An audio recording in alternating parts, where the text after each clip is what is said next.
Selon Statistique Canada, le taux d'inflation est passé de 6,7 en avril à 7,7 au mois de mai.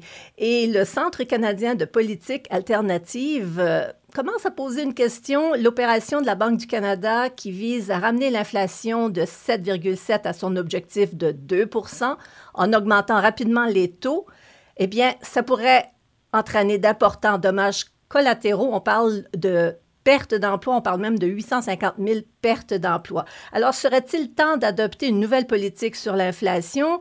On voit 2 sondages trimestriels de la Banque du Canada qui révèlent que les consommateurs et les entreprises s'attendaient à ce que l'inflation reste élevée pendant plusieurs années. Comment se démêler avec tout ça? Comment comprendre ce qui se passe? On s'adresse à Bruno Mercier, conseiller principal en gestion de patrimoine et gestionnaire de portefeuille à la Banque nationale du Canada. Bonjour Bruno. Bonjour. Déjà, comment on peut expliquer cette inflation? Si on remettait un petit peu les éléments sur table, comment ça s'explique? Bien, l'inflation qu'on vit aujourd'hui vient de plusieurs places. Commençons par la COVID. Il y a bien du monde qui vont dire la COVID. La COVID, c'est fini. La COVID, c'est pas fini, surtout dans les pays en Asie qui ont des politiques de zéro COVID. Alors, ce qui arrive dans les pays comme la Chine, la Corée, le Japon, la Thaïlande, des pays où ils ont le zéro COVID, c'est à tous les fois qu'ils voient un cas de COVID, ils arrêtent tout. Et ils ferment tout. Et tous les manufactures ferment.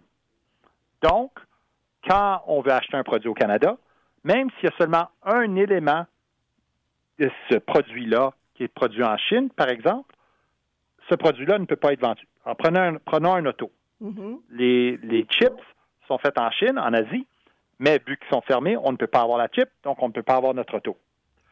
Alors, s'il y a moins d'autos, à cause qu'on ne peut pas en produire autant, si moi et toi, on se bat pour une auto, celui qui va payer le plus cher l'aura. Oui. Donc, à cause de l'inflation.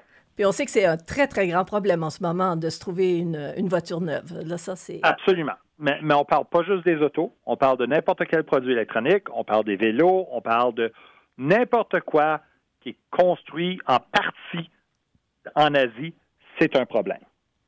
Quel est l'autre élément? L'autre élément, c'est ce qui se passe en Ukraine. Ce qui se passe en Ukraine fait en sorte que, bien, personne ne veut acheter d'huile de la Russie.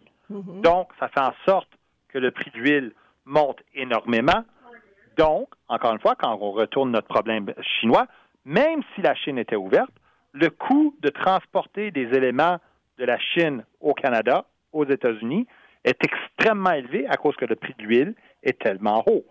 Donc, le prix de l'huile qui est à la hausse cause de l'inflation. Si vous avez rempli votre auto d'essence dernièrement, vous le savez. Oui, absolument. Alors, pensez à un gros bateau, pensez à un avion, ça coûte encore plus cher. Le deuxième élément dans ce qui se passe en Ukraine, c'est que l'Ukraine et la Russie sont tous les deux des très, très, très grands producteurs de manger. Que ce soit des produits agricoles, du grain, etc. C'est des plus grands producteurs au monde. Je pense que l'Ukraine est la 5e au monde en grains. Mais, A, personne ne veut acheter de la Russie.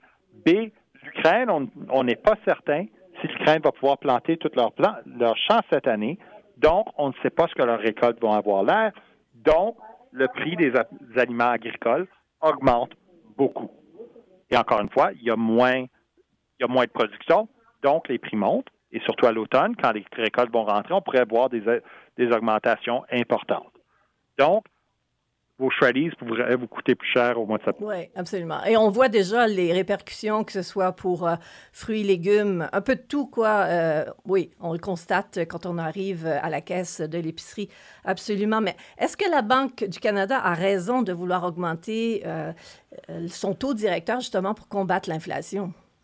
Bien, typiquement, quand il y a de l'inflation, les banques centrales peuvent augmenter leur taux directeur et ça va faire en sorte que les gens vont moins acheter parce que souvent, on emprunte pour acheter de toutes sortes de façons, que ce soit sur la carte de crédit, sur nos lignes de crédit, etc. Et normalement, ça diminue nos achats. En particulier, ça diminue ce que les entreprises peuvent emprunter à cause que ça leur coûte plus cher à emprunter. Donc, les entreprises empruntent moins et donc achètent moins, engagent moins de gens et ça fait en sorte qu'il y a moins de demandes, normalement. Mais là, l'autre chose qui arrive, c'est en Amérique du Nord en particulier, on sort de la COVID, il y a une très forte demande pour toutes sortes de produits et services. Oui. Avez-vous essayé de prendre un avion dernièrement? Alors, tout le monde veut voyager. Ça coûte plus cher. Mais alors, même si les taux directeurs montent, les gens veulent faire ce qu'ils n'ont pas fait depuis 3 ans. Alors, c'est comme ce qu'on dit en anglais, pushing on a string. On pousse sur une corde. Avez-vous déjà essayé de pousser sur une corde? Ça va nulle part. Ou ça va nous revenir dans la face. Ben, ça va nous revenir dans la face. Alors, oui. L'outil d'augmenter les taux directeurs est l'outil que les banques centrales ont pour essayer de contrôler l'inflation. Par contre, le risque est que ça nous fasse tomber en récession. Ce qu'il faut se rappeler, c'est que les taux de chômage au Canada sont extrêmement bas dernièrement et le taux de participation à l'emploi est très haut.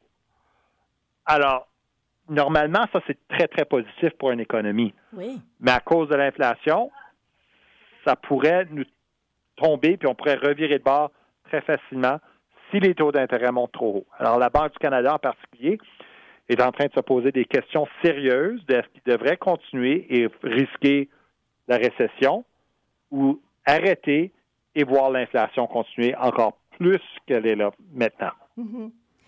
Alors, pour un consommateur moyen, que ce soit un jeune qui commence sa vie d'adulte, là, un jeune couple ou une personne à la retraite ou quoi que ce soit, comment est-ce qu'on doit interpréter ce qui se passe? Est-ce qu'on doit se préparer? Est-ce qu'on doit, je ne sais pas, changer notre façon de voir les choses? Il est certain qu'on essaie naturellement de regarder de plus près les prix, par exemple à l'épicerie, mais quel comportement devrait-on avoir? Bien, moi, j'ai souvent parlé d'une diète monétaire, personnellement, alors où on fait vraiment attention à nos sous. Puis le problème, il faut vivre et il faut acheter des épiceries. Et pour plusieurs, c'est difficile à cause qu'on est sur un salaire fixe, un revenu fixe. Et c'est juste difficile et il faut regarder tous les sous qu'on peut se sauver. Et des fois, c'est regarder les scènes. Puis les scènes, des fois, ça n'a pas l'air d'être beaucoup, mais des fois, il faut regarder les scènes. Puis dernièrement, les scènes deviennent très importantes. Parce que si on a le choix d'acheter une pomme qui nous coûte maintenant 1,70 la livre ou 1,99 la livre, plutôt qu'une 1,30 il n'y a pas si longtemps que ça, oui. Ben il faut le trouver le 60 cents en quelque part. Et si ça veut dire de fermer les lumières plus vite, pas chauffer aussi fort, peut-être que c'est des choses qu'il faut considérer, mais c'est des choix difficiles à faire qu'on a dernièrement. Et les gouvernements qui proposent d'aider, d'alléger un peu en envoyant de l'argent à l'automne là, pour nous aider à payer l'électricité, le chauffage, etc. Est-ce qu'ils font bien de faire ça? Est-ce que c'est une bonne idée? C'est peut-être pas une mauvaise idée, mais c'est peut-être pas une bonne idée non plus. Parce que normalement, l'inflation est causée par le fait que les gens ont de l'argent dans leur poche et achètent. En mettant plus d'argent dans les poches du consommateur, le consommateur va consommer. Donc, peut continuer à avoir plus d'inflation. C'est pas une situation facile. Les gouvernements veulent aider. Ça, c'est nécessaire. Le prix surtout sur le chauffage, c'est extrêmement cher. Mais en même temps, en mettant de l'argent dans les poches du consommateur, le consommateur va aller consommer. Que ce soit pour des épiceries nécessaires ou pour aller faire d'autres choses. Ouais. Tant que le consommateur consomme et se bat pour des produits, l'inflation va être là. Tant que la guerre en Ukraine, tant que la COVID ne sont pas résolues, c'est très difficile de voir une résolution complète du problème d'inflation. Une fois que la COVID va être résolue et que tous les produits de manufacture sont remis en place et que les lignes de transport sont remis en place comme il faut, ça devrait aiser. Mais jusqu'à temps que ça arrive, c'est difficile.